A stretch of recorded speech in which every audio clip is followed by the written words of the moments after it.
Welcome back to the My Pro Golfer channel. Today we're going to talk a little bit about the bunker shot as we continue our series, How to Play Golf, and why a tour player would prefer to be in here than outside of the bunker in heavy rough.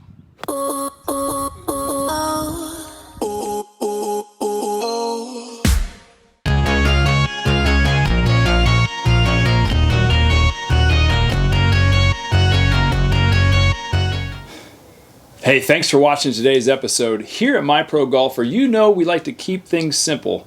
And today, I've got a special gift for you to help you never miss a 5-foot putt again. Click the link below and download today. All right, so first and foremost, I just want to thank you all for being subscribers and watching of the channel. When we take each and every day as a process to help you get better at this difficult and complicated game, so we try to really simplify it and kind of create a model of watching what the tour player does and taking it and simplifying it for you so that you at home can get better at this game every day. We've nicknamed this facility the Garden here at Summerfield Crossings Golf Club because we want you to come here, whether on YouTube or in person, and grow your game. So let's get started talking today specifically about why a tour player would prefer to be in the bunker than in heavy rough. And the number one reason is because you can control spin from the sand much better than you can control spin from the rough.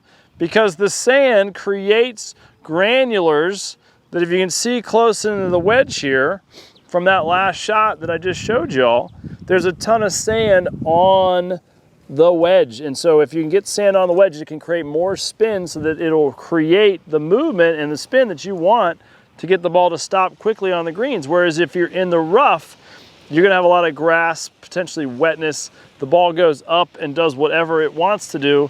You can manipulate it a little bit, but you can't be as precise as you can in the sand. All right, so in an effort to keep it kind of simple, you kind of need to know what is going to happen based on the conditions that you're in. So we've got a slightly uphill stance here. We're going to set that ball down there, and what you want to realize is that the more speed, generally speaking, the more distance.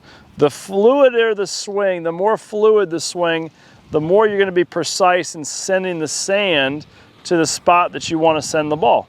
When you send the sand somewhere, the ball is going to go a little bit shorter because you're not really hitting the ball, you're hitting the sand, and that connection between the sand, ball, and club is going to send the ball a certain distance. And so what we want to do here first is just kind of experiment with the sand, smashing the sand, as you saw, up in the air to be able to send the ball. And so you can't really see this that closely, but the divot of the shot is below the equator of the ball, sending the ball and the sand out onto the green. So what you want to do is just kind of get yourself a feel of a swing outside the bunker or in the bunker that just doesn't touch the sand, of a sensation of how far you think the sand will go, and then that will land the ball on a certain quadrant of the green. So we've got a short shot here. I'm going to use my 60-degree wedge.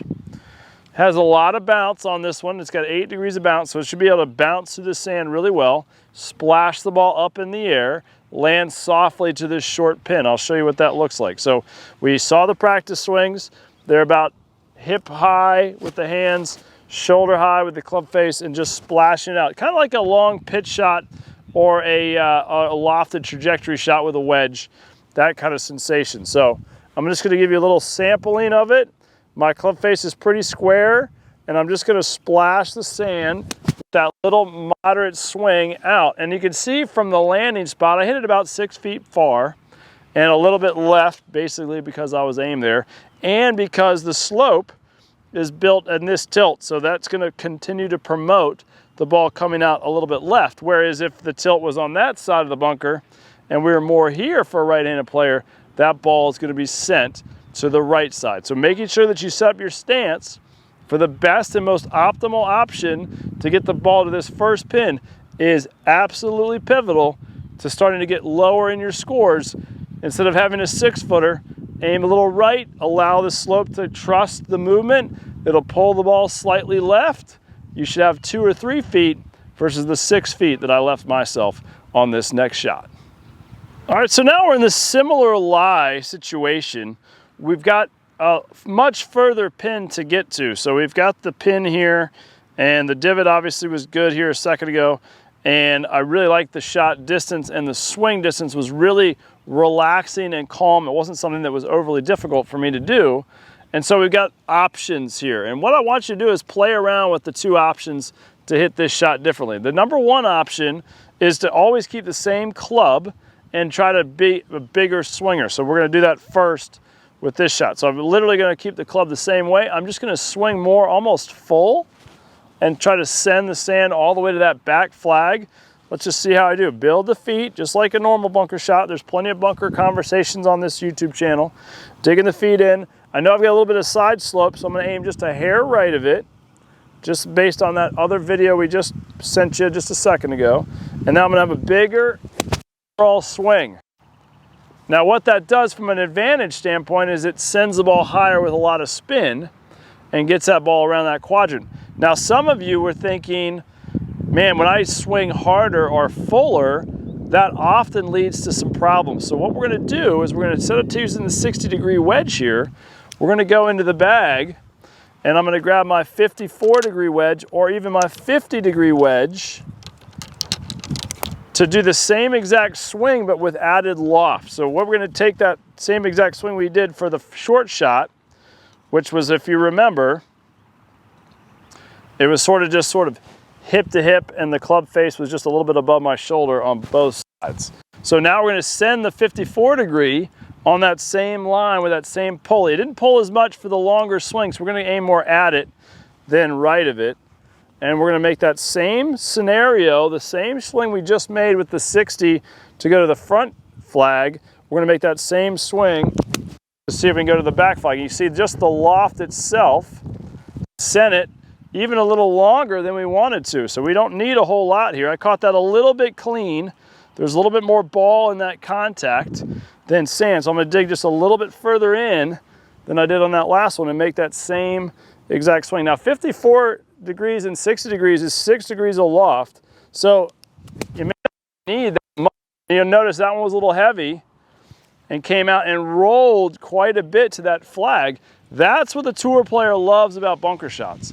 When you can swing and miss-hit it and still get great results around the pin, that's an optimal opportunity for you to not necessarily play your best golf or hit your best shot, but get a very optimal result.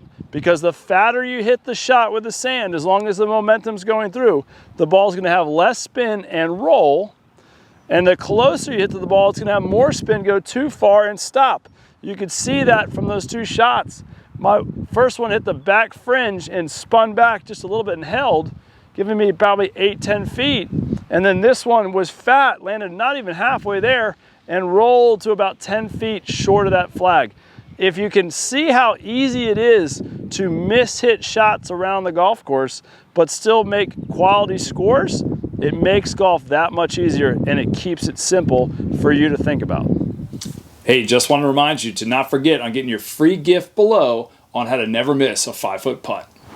So I'm back here with my 60-degree wedge. I'm putting the ball on that nice sandy spot. I want you to see the impact. So if you notice there's about a maybe 2-inch deep of sand being moved. If you can do that with your shot, you're going to get it out. I really wanted you to see what the strike looked like so that you realize it's not too excessive. You don't have to do too much. You just want to feel like you're throwing the club through the sand, letting it just splash the sand. And you'll notice the impact's a little different each time, but the shot itself is always going to get out. So that just a 1/2 inch to 2 inches deep of sand and long and fluid divots are the key to getting the ball up and out every single time.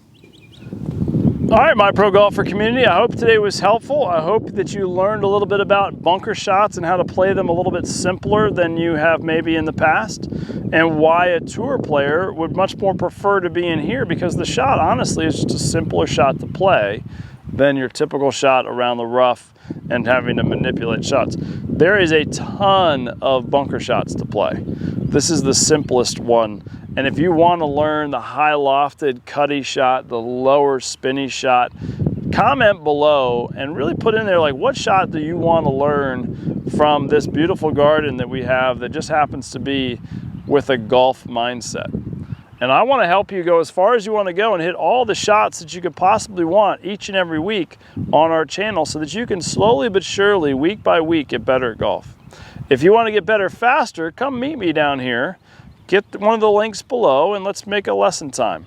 Come down here and grow your game here in our garden together. That's the fastest way to get better at golf. But there's enough information on this channel to really take it step at a time and get better each and every day. If you liked it, like it. If you liked it, subscribe. We'll see you next Thursday at 6 o'clock.